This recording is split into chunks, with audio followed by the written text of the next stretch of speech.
Dogs get a pass to trespass. They get a pass to harass, a pass to attack, and to constantly crap. Anywhere they're at, why do they get a pass? Their behavior is trash. Their owners are rash. Not in favor of that, yet the world lets them crash. Every party we have, their mere sight is a clash. Whether one mutt or a pack, dogs ruin it all in a flash.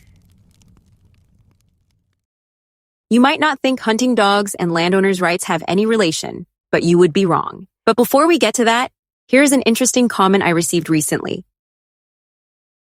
It's an example of the way dog owners manage to get away with doing things they normally wouldn't be able to do by themselves. And of course, dogs are more than just a trespass card.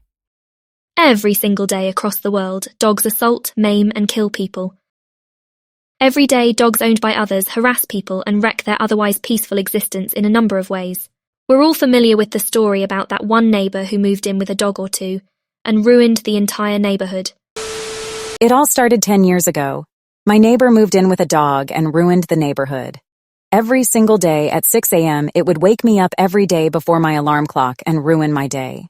They are still there, and all they can think about is dogs.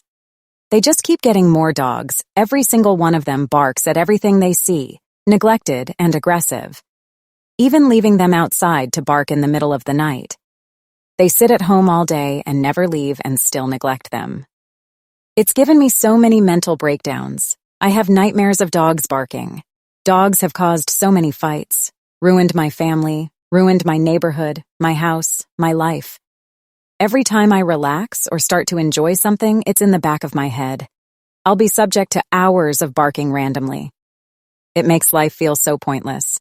That's all it takes to totally ruin a life. Your neighbor just has to get a dog and that's it. It's over. Unless you're rich enough to just pick everything up and move, it's over. I can't even enjoy sleep anymore because I just keep waking up and stressing out thinking of dog barking or just literally getting woken up by dogs. And of course, these days, it's not just one neighbour that has these useless nuisance-causing bark bags. Dogs likewise harass and attack other pets, as well as livestock and wildlife. And let us not forget that dogs get a free pass to engage in open defecation and public urination. It should be noted that dog fouling refers to the act of leaving a dog's feces in a public place without picking it up. However, even if an owner does pick it up, it is still a form of contamination. Picking it up does not actually clean or sterilize these areas. The urine is a liquid and cannot be picked up, but it's not as if every trace of the feces magically evaporates simply because it is picked up. I don't know how so many dog defenders feign ignorance on how utterly disgusting and unsanitary it is to allow dogs to defecate and urinate in and near sidewalks and at local parks, as well as various public locations. To allow this at all is a societal failure to understand the severity of this disgusting habit of dog owners, and the entire practice of dog keeping should be prohibited in order to protect public health purely on that basis alone. That is to say, the fact that dogs are the only pet with this requirement of being taken outside to do its nasty business, that alone is enough grounds to completely prohibit their ownership. Perhaps an analogy will help the dog apologist understand the nature of this problem. If someone's dog were to defecate on their coffee table, they wouldn't simply scoop it up and carry on using that table as if nothing happened. They would use a disinfectant product to thoroughly clean every bit off, and a good-thinking person would toss the entire table out, along with the dog. Dogs are often referred to as social animals, but they are the living embodiment of the word antisocial. I've never been lunged at or bitten by a person just because they saw me standing inside an elevator, walking out of a coffee shop, passing by a gated or fenced-off property, or because they simply saw me, and that was their first impulse. Now seriously, think about this. Since when do humans feel compelled to charge at others or start making some noxious noise just because they've spotted someone? I have never been chased by a person just because I was jogging or riding a bicycle. I've never been randomly bitten by anyone, ever in my life. Not even once. I've never encountered human feces walking around various neighbourhoods, parks and other public areas. I've never had a person randomly and unashamedly sniff my crotch in front of tons of people. But you can bet dogs have tried to do this crap. I've never been to a neighbourhood where I heard someone shouting threats and warnings at the top of their lungs at me continuously just because I'm passing by an enclosed area they're in.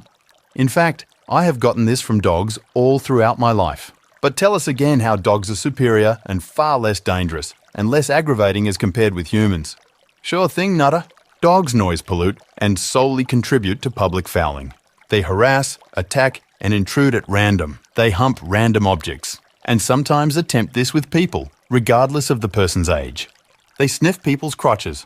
They jump on people in elevators or hallways and run up to them at random in public locations. They piss and shit inside of hardware stores, supermarkets, and convenience stores. Dogs bring property values down, make it to where flats are absolutely infested with roaches and flies, and even their waste manages to get into tap water and the air we breathe and is toxic to the soil and groundwater. Dog urine, which is rich in nitrogen, actually kills grass as it concentrates over time. If you have a dog inside your house, your place will be filthy. Dog fur or hair will get into everything in your house, including your food, clothes, microwave, and furniture. All kinds of nasty dog effluvia and secretions, including drool and other nastiness, will likewise permeate your residence. Your bedding, furniture, kitchen, clothes, everything. Dander will be circulating all through your air vents, and so on. But also, dogs terrorise neighbourhoods and spread fear, terror, and insecurity. Still not convinced? Well, dog nutters are always saying that their dogs are their friends, aren't they? But imagine if you, as a dog nutter, had a human friend who did half the shit dogs do. How long would you stay friends with them? Here are some examples. Imagine if you had a friend who lived with you on a permanent basis. Imagine that this same friend who lived with you until they died was mentally and physically incapable of paying the rent or mortgage or feeding themselves. Imagine that your friend did all of the following and ask yourself, how long would you stay friends with such a person?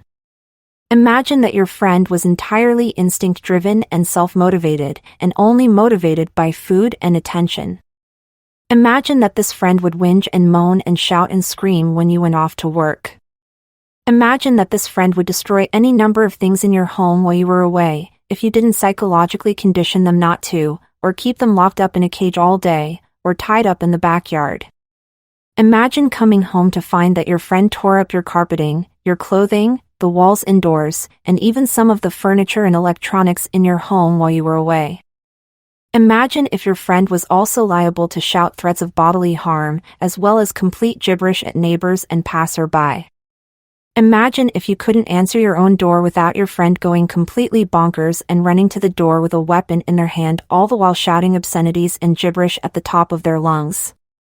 Imagine having a friend who never showered or cleaned themselves in any way unless forced to. Imagine if your friend's instinct after showering or bathing was to roll around on the floor, or on the ground as soon as possible. Imagine that being clean made them physically uncomfortable as it would have to in order for them to exhibit this behavior. And remember, this friend is sharing your living space with you. Imagine that this friend was in the habit of wanting to touch everyone all over unless they were restrained, physically dragged away, or bribed through the use of food and repetition to curtail this intrusive behavior. Imagine they were a close talker, a nudist, a food beggar and thief, and had absolutely no concept of what trespassing means. And also, no reservations about fulfilling their sexual urges no matter where they were. And, no shame whatsoever. Also, no guilt, remorse, empathy, or capacity for self-reflection. Imagine having a friend who would steal food right off your plate when you turned your back. Imagine having a friend who might be inclined to violently assault children as well as people in general, and other people's pets as well without warning and without provocation.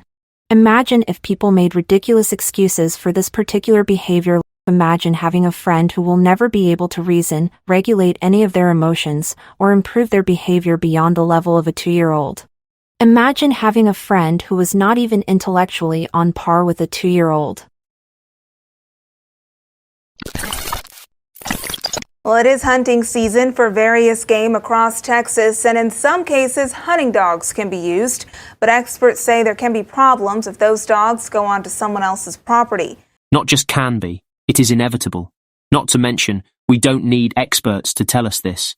KTRE's Jeremy Thomas spoke with officials on what hunting dog owners and landowners can do to keep the peace. Now, here's the thing. I was originally going to respond to this full clip, but the best way to keep the peace is for people to not have dogs. If there are no dogs running around on other people's properties, or in general, then there's nothing to discuss. Suddenly, all of those problems are non-existent. If you want to support this content and see more of it, please like and subscribe. If you hate this content and want to fight for weird predator parasites,